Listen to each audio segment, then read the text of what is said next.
కూడా మంగళవారం కురిసిన వర్షానికి వరంగల్లో నీట మునిగినటువంటి ప్రాంతాలు. వరంగల్ మొత్తం అతలాకుతలం అయిపోయింది 2 రోజులలో కురిసినటువంటి వర్షానికి.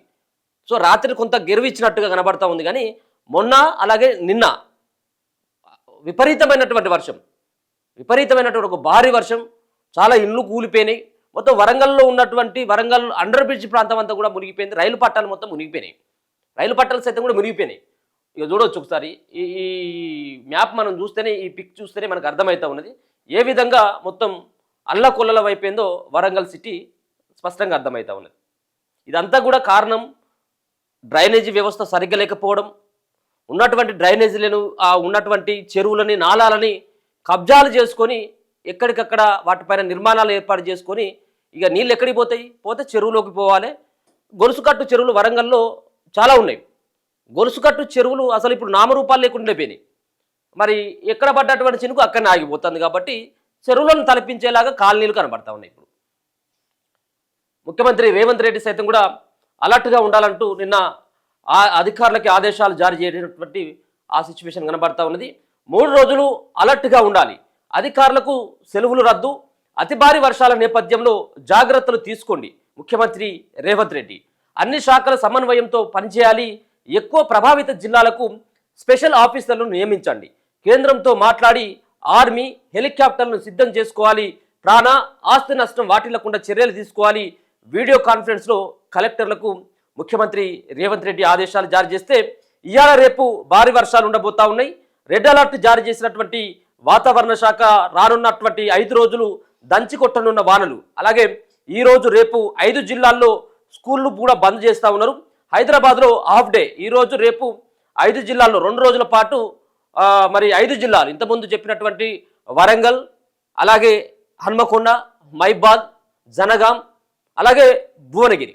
సో ఈ 5 జిల్లాల్లో ఉన్నటువంటి స్కూళ్ళకి 2 రోజులు పూర్తిగా సెలవులను ఇవ్వడం జరిగింది. రాష్ట్ర సర్కార్ నిన్న రాత్రిలే ఆ ఉత్తర్వులు కూడా ఇవ్వడం జరిగింది. 2 రోజులు మేము స్కూళ్ళని మూసేయాలి, వచ్చేటువంటి వర్షం భారీ వర్షం అతి భారీ వర్షం కురిసేటువంటి అవకాశం ఉంటుంది కాబట్టి పిల్లలు ఇబ్బంది పడతారు.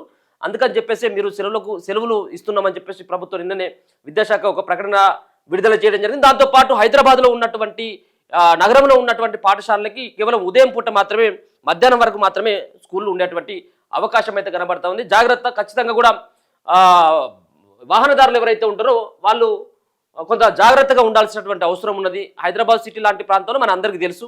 సో గచ్చిబౌలు కావచ్చు, మిగతా ఉన్నటువంటి హైటెక్ సిటీ ప్రాంతంలో విపరీతమైనటువంటి ట్రాఫిక్ ఉంటుంది. ఎక్కడ బొంద ఉన్నది, ఎక్కడ మూత తెరిచినటువంటి నోర్లు తెరిచి ఇప్పుడు వెయిట్ చేస్తూ ఉంటాయి. ఏది మ్యాన్ హోల్స్ అంతా ఆడ ఏ బొంద ఉందో, ఎక్కడ ఏ బొంద ఉందో కూడా తెలియనటువంటి పరిస్థితులు ఉంటారు. కాబట్టి వాహనదారులు ఖచ్చితంగా కూడా అలర్ట్గా ఉండాలి 2 రోజుల పాటు. సో ఒకసారి ఈ వార్తను కనుక మనం చూసుకున్నట్టయితే ఉంటే రాష్ట్రంలో రాబోయే 72 గంటల్లో భారీ వర్షాలు కురిసే అవకాశం ఉందని అన్ని శాఖల అధికారులు అప్రమత్తంగా ఉండాలని సీఎం రేవంత్ రెడ్డి ఆదేశించారు. ప్రజలకు ఎలాంటి ఇబ్బందులు కలగకుండా చూడాలన్నారు. ప్రాణ ఆస్తి నష్టం వాటిల్లకుండా తక్షణ చర్యలు తీసుకోవాలని సూచించారు. ఐటీ కంపెనీల ఉద్యోగులకు వీలైతే వర్క్ ఫ్రం హోం సౌకర్యం కల్పించాలని, అప్పుడు రోడ్లపై రద్దు తగ్గుతుందని సూచించారు. స్కూళ్లు కాలేజీలకు సెలవులు ప్రకటించే విషయాన్ని కూడా పరిశీలించాలని విద్యాశాఖ అధికారులకు చెప్పారు. హైదరాబాద్ కమాండ్ కంట్రోల్ సెంటర్ నుంచి అన్ని జిల్లాల కలెక్టర్లు ఉన్నతాధికారులతో సీఎం రేవంత్ వీడియో కాన్ఫరెన్స్ నిర్వహించారు. ఈ సందర్భంగా ఆయన కీలక ఆదేశాలు జారీ చేశారు. అన్ని శాఖల అధికారులు సిబ్బంది సెలవులు రద్దు చేసుకుని విధులకు హాజరు కావాలని, క్షేత్రస్థాయిలో అందుబాటులో ఉండాలి, శాఖల మధ్య సమన్వయం కోసం ప్రత్యేక వాట్సాప్ గ్రూప్ ఏర్పాటు చేసుకోవాలి, హెల్ప్ లైన్ నెంబర్ను అందుబాటులోకి తీసుకురావాలి, అలాగే ప్రాణ ఆస్తి నష్టం వాటిల్లొద్దు, క్లౌడ్ బరస్ట్ జరిగినా ఎదుర్కొనేందుకు ప్రణాళికలు సిద్ధం చేసుకోవాలి. నిరుడు ఖమ్మంలో భారీ వర్షాలకు తీవ్ర నష్టం వాటిల్లింది, ఇలా రిపీట్ కాకుండా చూడాలి. లోతట్టు ప్రాంతాల్లోని ప్రజలను సురక్షిత ప్రాంతాలకు తరలించాలి, వారి కోసం పునరావాస శిబిరాలు ఏర్పాటు చేయాలి, అవసరమైన ఆహారం మందులు అందుబాటులో ఉంచాలి అని కలెక్టర్లకు సీఎం రేవంత్ సూచించారు. భారీ వర్షాలు కురిసే జిల్లాలకు స్టేట్ డిజాస్టర్ మేనేజ్మెంట్ టీంలను తరలించాలన్నారు. వర్షాలపై ఎప్పటికప్పుడు వాస్తవ సమాచారాన్ని మీడియా ద్వారా ప్రజలకు అందించే బాధ్యత ఐఎన్పిఆర్దే అని ఆయన నిన్న తెలపడం జరిగింది. సో మొత్తానికి అన్ని శాఖలకు సంబంధించినటువంటి అధికారులంతా కూడా అప్రమత్తంగా ఉండాలి. హెలికాప్టర్లు సైతం కూడా సిద్ధం చేసుకోవాలని చెప్పేసి కూడా చెప్తా ఉన్నారు. ఇప్పటికే కేంద్రాన్ని కూడా ముఖ్యమంత్రి రేవంత్ రెడ్డి అలాగే ప్రభుత్వ అధికారులు కూడా కోరినట్టుగా తెలుస్తూ ఉన్నది. చాలా ప్రాంతంలో ఉన్నటువంటి మునిగిపోయినటువంటి ప్రాంతాలు ఏవైతే ఉన్నాయో ఆ ప్రాంతాల్లో ఉన్నటువంటి వాళ్ళని సురక్షిత ప్రాంతాలకి తీసుకురావడం, ఎందుకంటే మళ్ళీ ఆ మునిగిపోయినటువంటి ప్రాంతంలోకి వెళ్లకుండా ఉంటుంది కాబట్టి, రవాణా వ్యవస్థ సరిగ్గా ఉండదు కాబట్టి ఆ హెలికాప్టర్ల ద్వారానే వాళ్ళని రక్షించేటువంటి ప్రయత్నాలు చేయాలి కాబట్టి హెలికాప్టర్లు అవసరం కూడా ఉంటాయి అన్నటువంటి దానిపైన ఇప్పటికే కేంద్రాన్ని కూడా కోరడం జరిగిందనేది స్పష్టంగా అర్థమవుతా ఉన్నది. అలాగే 3 కమిషనరేట్ల పోలీసుల సమన్వయంతో పనిచేయాలి. హైదరాబాద్ అలాగే సైబరాబాద్ రాచకొండ కమిషనరేట్ల పరిధిలోని పోలీసులు సమన్వయంతో పనిచేయాలని సీఎం రేవంత్ అన్నారు. వర్షపు నీరు నిలిచే ప్రాంతాల్లో ట్రాఫిక్ నియంత్రించాలి. లా అండ్ ఆర్డర్ పోలీసులు ట్రాఫిక్ సిబ్బందితో కలిసి పనిచేయాలి. మూసీ నది పరివాహక ప్రాంతాల్లోని ప్రజలను అప్రమత్తం చేయాలి. ఫిజికల్ పోలీసింగ్ పెంచాలి. ఉన్నతాధికారులందరూ ఫీల్డ్లోనే ఉంటూ పరిస్థితిని ఎప్పటికప్పుడు మానిటరింగ్ చేస్తుండాలి. పాత బిల్డింగ్లో ఉంటున్న వారిని ఖాళీ చేయించాలి. ఎమర్జెన్సీ కాల్స్కు రెస్పాండ్ కావాలి. సమస్యను వెంటనే పరిష్కరించాలి. వైద్య శాఖ అప్రమత్తంగా ఉండాలి. మందులు డాక్టర్లను అందుబాటులోకి ఉంచుకోవాలి. కోఆర్డినేషన్ కోసం చీఫ్ సెక్రటరీ అలాగే డీజీపీ కమిషనర్లు ఒక గ్రూప్ క్రియేట్ చేసుకోవాలి. గ్రూప్లో డిస్కస్ చేసి ఆదేశాలు ఇవ్వాలి. మంత్రులు అందుబాటులో ఉంటారు. ట్రాఫిక్ మూసీ నాలాల సమస్యలను పర్యవేక్షిస్తారని సీఎం రేవంత్ తెలపడం జరిగింది. సరే, ఏదేమైనప్పుడు కూడా పోలీసులు ఉండాలి. అలాగే హైడ్రా ఇక్కడ ఉన్నటువంటి వాళ్ళు ఎవరైతే ఉన్నారో హైడ్రా సిబ్బంది వీళ్ళంతా కూడా ఉన్నారు. అయితే ఇప్పుడు వర్షాలు పడ్డప్పుడు ఏమైతే అంటే సాధారణంగా మనం జనరల్గా చూస్తూ ఉంటాం, ఇక్కడ మునిగిపోయినటువంటి లోతట్టు ప్రాంతాలను పరిశీలించినటువంటి స్థానిక మంత్రి లోతట్టు ప్రాంతాలను నేను పరిశీలించి చేసేది ఏం లేదు, నష్టపరిహారం ఏమంటే ఇచ్చేది ఏం లేదు. కానీ ఈయనేమిటో 10 మంది అడజేరుడు. వీళ్ళు సహాయక చర్యలు చేయాల్సినటువంటి బాధ్యత వాళ్ళు తీసుకోరు. అంతా అయిపోయిన తర్వాత నీట మునిగిన దాన్ని పోయి చూసొస్తారు అన్నట్టు. సో దానివల్ల ఉపయోగం ఏమీ లేదు. సో ఒక పక్కన వీళ్ళు అధికారులకు ఆదేశాలు జారీ చేసుకుంటూ ఉండాలి తప్పించి అక్కడికి వీళ్ళు పోయి చేసేది అయితే ఏది ఉండదు. కేవలం ఫోటోల కోసం ఫోజుల కోసం పోయేటువంటి వాళ్ళు కూడా చాలామంది ఉంటారు దీంట్లో. సో ఏదేమైనప్పటికీ కూడా పోలీసు యంత్రాంగం కూడా అప్రమత్తంగా కూడా వాళ్ళకు అప్రిషియేట్ కూడా చేయాలి. ట్రాఫిక్ పోలీసులను కానీ మిగతా ఉన్నటువంటి ఏదైతే సిబ్బంది ఉంటారో ఆ సిబ్బందిని కూడా మనం అప్రిషియేట్ చేయాల్సినటువంటి అవసరం ఉంటుంది. ట్రాఫిక్ని నియంత్రించడంతో పాటు పారిశుద్ధ కార్మికులు కావచ్చు. సో రకరకాలైనటువంటి రోగాల పాలిన ప్రబలకుండా వర్షాలు వచ్చిన తర్వాత వేరే రకమైనటువంటి సిచ్యువేషన్ ఉంటుంది. వాసన వస్తూ ఉంటుంది. అక్కడ ఉన్నటువంటి వ్యర్థ పదార్థాలంతా కూడా ఇళ్లలోకి చేరినటువంటి పరిస్థితి ఉంటుంటుంది. సో ఏదేమైనప్పటికీ కూడా 3 రోజుల పాటు అప్రమత్తంగా ఉండాల్సినటువంటి బాధ్యత ఒక పక్కన అధికారులు అప్రమత్తంగా ఉండాలి, ప్రజలకు ఏ విధమైనటువంటి అసౌకర్యం కలిగించకుండా, మరో పక్కన ప్రజలు కూడా ఆ విధమైనటువంటి అప్రమత్తతతో ఉండాల్సినటువంటి అవసరం ఉంటుంది.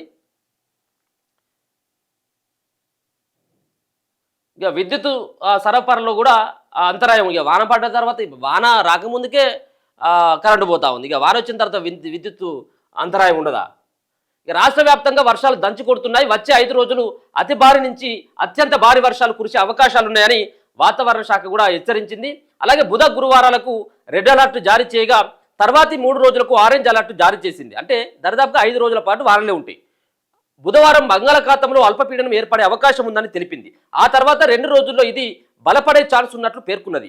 ఇటు ఉత్తర కోస్తాంధ్ర తెలంగాణ పరిసర ప్రాంతాల్లో కొనసాగుతున్న ఉపరితల ఆవర్తనం కొద్దిగా బలహీనపడిందని, అయితే అల్పపీడన ప్రభావంతో రాష్ట్ర వ్యాప్తంగా జోరు వర్షాలు కురుస్తాయని హెచ్చరించింది. బుధవారం హన్మకొండ, జనగామ, మహిబాద్, వరంగల్, యాదాద్రి, భువనగిరి జిల్లాలకు రెడ్ అలర్ట్ జారీ చేయగా భద్రాద్రి కొత్తగూడెం, హైదరాబాద్, జయశంకర్, భూపాలపల్లి, కరీంనగర్, మేడ్చల్, మల్కాజ్గిరి, ములుకు, అలాగే పెద్దపల్లి, రంగారెడ్డి, సిద్దిపేట జిల్లాలకు ఆరెంజ్ అలర్ట్ జారీ చేసింది.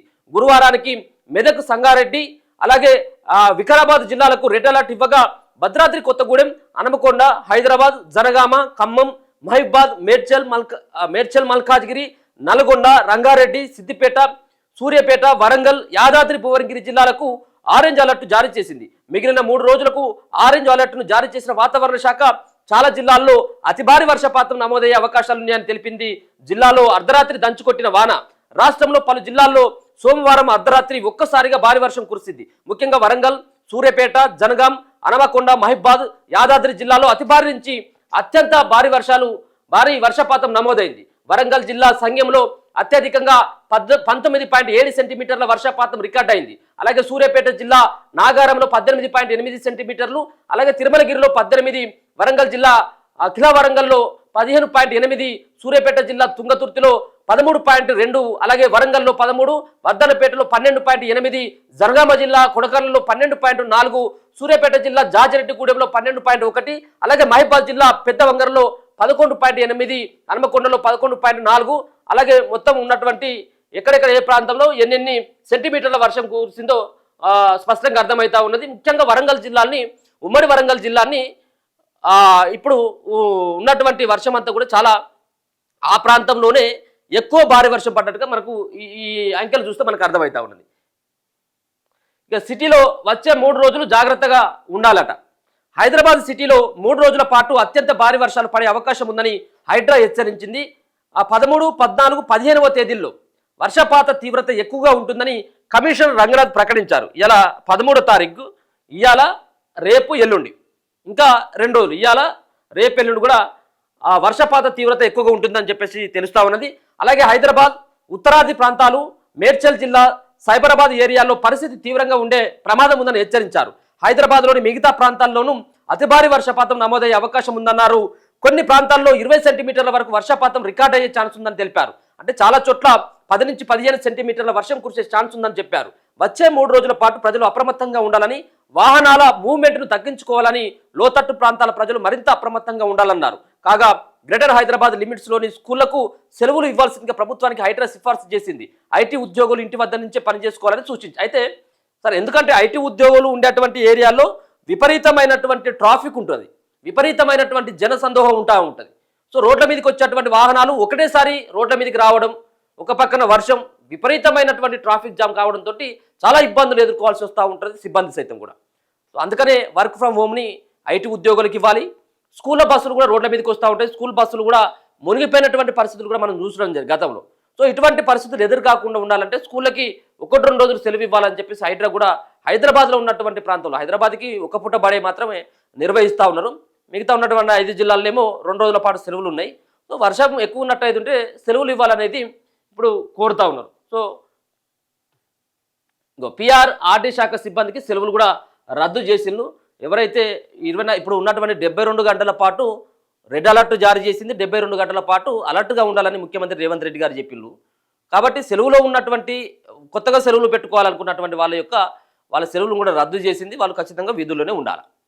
ఎందుకంటే ప్రజలకు సమస్యలు ఎదురైనప్పుడు వాళ్ళు విధుల్లో ఉన్నట్టయితే వాళ్ళు విధుల్లో పాల్గొని ప్రజలను రక్షించడంలో కానీ, సో కొంత సహాయం చేయడంలో వాళ్ళు నిమగ్నం అయిపోతారు. కాబట్టి వాళ్ళు ఖచ్చితంగా కూడా సెలవులను రద్దు చేసుకొని ఉండాలన్నటువంటిది ప్రభుత్వం యొక్క నిర్ణయం.